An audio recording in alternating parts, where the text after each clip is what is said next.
اللهم يا ربنا يا ميسر كل عسير ويا جابر كل كسير ويا مغني كل فقير ويا مقوي كل ضعيف ويا ناصر كل مظلوم ويا مأمن كل خائف. السلام عليكم ورحمة الله وبركاته. عاملين ايه يا احلى متابعين واخوات في الدنيا؟ جاي لكم بفيديو جديد ويوم جديد. يا رب فيديو النهارده يعجبكم. لو عجبكم الفيديو يا ريت بقى ما تنسونوش باللايك والاشتراك وتفعلوا الجرس عشان كل ما انزل فيديو يوصل لكم. طبعا اول ما شفت في الفيديو، يعني في اول الفيديو، ان انا جهزت كده فطار خفيف كده عشان خاطر بس اقدر اكمل يومي. وعندي البنات برضو كانوا ماشيين رايحين الحضانه، فانا قلت اعمل لهم كده كل واحد كوبايه شاي على لبن عشان يفطروا ويمشوا على حضانتهم وانا اقوم اشوف مصالح. طبعا انا بقوم بدري بخلص اللي ورايا، بخلص حاجات ياما جوي والظهر لسه بيكون بيد. طبعا احنا نظفنا مع بعض اوضه النوم واوضه الاطفال ونظفنا الركنه. هننضفه بقى النهارده الصاله بالقعده العربي، وهنعمله بعض برضو مع بعض الغد. يا رب فيديوهاتي كده تكون خفيفه وبتعجبكم. اول حاجه طبعا مسكت القعده العربي دي كلها طلعتها على السطح في الشمس. الشمس كانت حلوه زي ما انتم شايفين، وده برضو السجاد سبته بره كده عشان خاطر هباخده اغسله تحت، لان بصراحه حمامي ضيق ما بياخدش غسيل ولا حاجه. انا بغسل على طول تحت. هنا بقى زي ما شفتوا كنت لميت السجاد كله بتاع الصاله، ومسكت بقى هبيت الاوضه كده من فوق عشان لو في اي حاجه تطلع معايا قبل ما تمسحي ولا تعملي حاجه. مشي برضو كده عشان لو في ترابة ولا حاجة على يعني الحيطة تنزل معاك وانت بتعملي كده. بس بقى هعمل الأوضة دي كلها والصالة نفس الحاجة اللي أنا بعملها دي، والصالة كمان. طبعا الأوضة اللي أنا كنت بعملها كنت بخلصها من كل حاجة فيها. كانت كل حاجة فيها نظيفة وكل حاجة جاهزة يعني لاستقبال رمضان. هنا بقى هلم الكنسة. شايفين على طول بكنس وبنضف، بس لازم برضو يطلع كنسة زي ما انتوا شايفين كده، لان طبعا في اطفال في البيت وكده، فانت لازم يعني تلاقي حاجات من دي مهما تكوني بتكنسي وبتنضفي.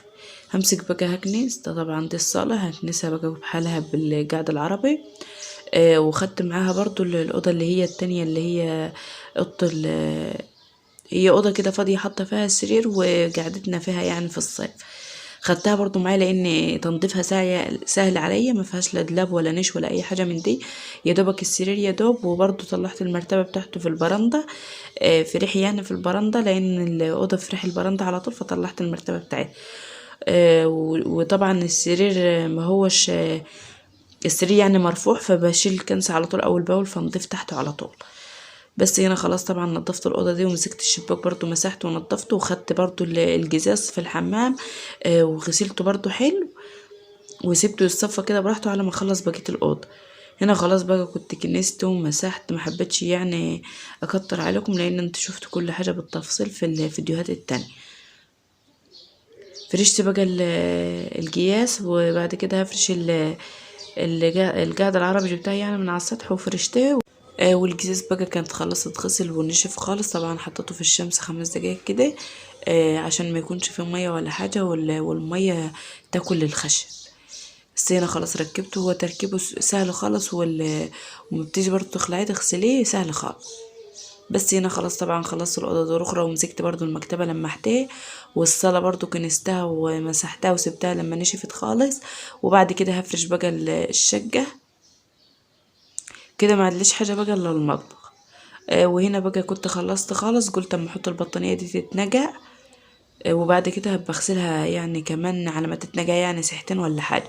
هي كانت نظيفه ما فيهاش حاجه يعني الا حاجات بسيطه كده، فقلت هشطفها بالمره عشان خاطر تتحمص كده شويه من الشمس، وبعد كده هلفها واشيلها.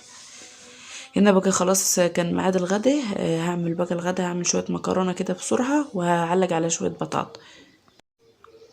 انا كنت عايزه اعمل كشري، بس قلت الكشري هتاخر يعني وكده، فانا قلت انا هعمل شويه مكرونه بسرعه كده. طبعا المكرونه في ثواني بتكون عملتها وخلصتها، ما بتاخدش معاك وقت. لان طبعا انا كنت اتاخرت شويه يعني في التنظيف وكده، فكنت مستعجله. وطبعا الكشري انا كنت ناجعه العدس بتاعه، بس هسيبه لتاني يوم عادي مفيهاش حاجه يعني. بس هنا خلاص طبعا جليت بقى التومة. طبعا التوم ده انا مخزناه، فبطلع منه باخد المعلقة زي ما بتحبي بقى، وبعد كده بحمره وانزل بقى بالطماطم اللي انا ضربتها في الخلاط، واحط شوية من السبع توابل دي بتخلي لك طعم المكرونة رهيب، وحطيت شوية ملح وشوية الفلفل والكزبرة الناشفة، وخلاص ما فيش اكتر من كده. هديهم تقليبه بقى واغطي عليهم لحد ما تتسبك خالص وتستوي معايا، وبعد كده هحطها على البتاع. وطبعا انا حاطه ميه اهي بتغلي في ريحي، وهعلق برضو على شويه بطاطس كده. وطبعا الميه غلت خلاص، كل حاجه في السريع كده. لما تكوني مستعجله بقى اعملي حاجتك بسرعه كده على طول. يعني مثلا انا حطيت اهوت البطاطس على النار والميه بتغلي والصلصه، يعني اعتبر الغدا كله على النار خلصان كده، اعتبر معايا خلصان. على بقى المكرونه ما تستوي وتخلص يعني سوا، بتكون انت بقى حمرت البطاطس. مثلا لو هتعملي طماطميه سلطه مثلا، هتسلقي بيض وتحمريه، الحاجات اللي انت عارفاها دي. بتكون كل حاجه معاكي جاهزه وخلصانه في الوقت اللي انت محتاجه فيه الغدا يعني. بس هنا خلاص طبعا ما بتغطيش على المكرونه، وبتحط لها كده شويه زيت وشويه ملح. ولازم يا بنات تشطفوا المكرونه تحت الميه عشان خاطر توقف عمليه السوا، عشان خاطر المكرونه تنجح معاك. انا مسكتها كده في المصفى، وطبعا تفتحي الميه الساقعه وانت بتنزلها، عشان خاطر حرام عليكي لما تنزلي كده على طول ميه سخنه على طول في البتاع. سمي كده ونزلي، افتحي الحنفيه الميه الساقعه على السخنه، وابدأي اشتغل على طول. بس هنا خلاص طبعا بعد ما صفيتها حلو وشطفتها بالميه الساقعه عشان خاطر ما تعجنش معايا.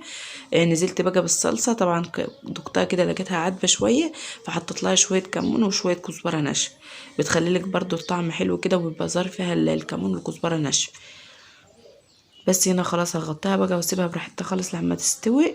هكون انا جريت البطاطس، وجريت برضو كنت عامله بيض هجهزه برضو. وده كان الغدا بتاعنا النهارده، سهل وسريع، مش مفهوش مفهوش وقت، مفيش وقت يعني، فعملت الحاجه دي بسرعه على طول كده. اما تكوني مستعجله صرفي نفسك، اما تكوني مثلا بتنضفي بيتك، ما عندكيش وقت او كده، فانت حاولي تعملي اي حاجه كده خفيفه بسرعه كده تخلصي نفسك على طول. بس هنا بقى خلاص خدت الغدا ونزلنا اتغدينا تحت، وغسلت المواعين وشطبت مطبخي. وكنا هنا بقى ايه في السهره بالليل، فحبيت اعمل صينيه كيكه لبناتي يتعشوا بيها. عملت كده صينيه كيكه، هقطع بقى منها واحط لهم شويه في طبق، واعمل لهم برضو كوبايه شاي برضو على لبن. طبعا احنا كنا بالليل، فقلت يتعشوا منها بقى، لانه طبعا كنا متغدين متاخر، فحبيت يعني اعمل لهم الصينيه دي بسرعه كده ويتغدوا ويتعشوا منها. شايفين بقى الهشاشان بتاع الكيكه، واللون من تحت حلو ومن فوق حلو مظبوطه معايا. وطبعا اللي بيخليها تطلع معايا الخرطه بخرطتها وما تلزقش في الصينيه او كده، لان طبعا بدهن الصينيه سمنه، فما بتلزقش معايا ولا حاجه من دي. بس هنا خلاص طبعا هي كانت سخنه، فبتنهاري مني لان كانت سخنه لسه، البخار طالع منها اهو. فانت تحاولي تسيبها لما تبرد خالص، وبعد كده تقطعيها وتقدميها. طبعا بعد ما عملت الغدا وخلصت اللي ورايا، خدت السجاد كده ونزلت غسلته. وسبته لما اتصفى خالص، وده كان تاني يوم بقى. طلعته كده ونشرته كده زي ما انتوا شايفين، وبرده البطانيه كنت خلاص خلصتها وغسلتها حلو ونشرتها زي ما انتوا شايفين كده. مسكت بقى السجاد سيبته بالليل خالص الصفى، لما الصفى خالص براحته.